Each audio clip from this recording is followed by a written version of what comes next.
नमस्ते साथीहरू, सबैलाई गुड इभिनिङ, नमस्ते। आजको मेरो फ्लाइओभर चाहिँ माछाको है।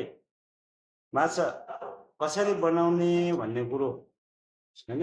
यसमा केही पनि हाल्नु पर्दैन होइन, केही पनि हाल्नु पर्दैन। यो टार्नुभन्दा अगाडि आफ्नै हिसाबले नुन हल्का हालिदिनु, हल्का। अहिले ग्रेभी बनाउँदाखेरि पनि हाल्नुपर्छ, हल्का हाल्यो होइन। त्यहाँबाट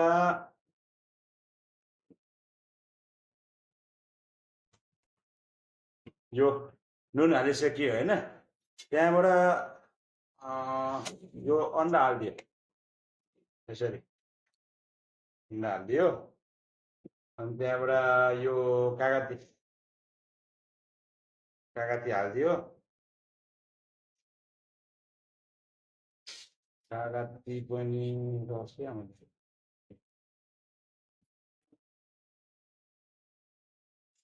कागती हाल्ने अनि मोल्ने मोल्ने अनि त्यहाँबाट तेलमा तार्ने होइन।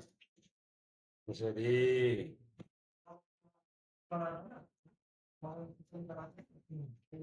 माछा बनाउने तरिका फ्राई गर्ने बाँकी छ होइन। अन्डा हाल्यो, नुन हाल्यो, अरू मसलामा केही पनि हाल्यो अनि ठ्याक्क तेलमा तार्ने, तेलमा तार्ने। अनि त्यहाँबाट ग्रेभी बनाउने हो होइन।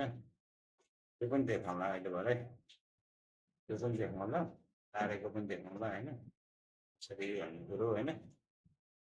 प्रायः जसो मान्छेले आफ्नै तरिकाले बनाउँछ माछा होइन। यो चाहिँ मेरो तरिका, आइडिया।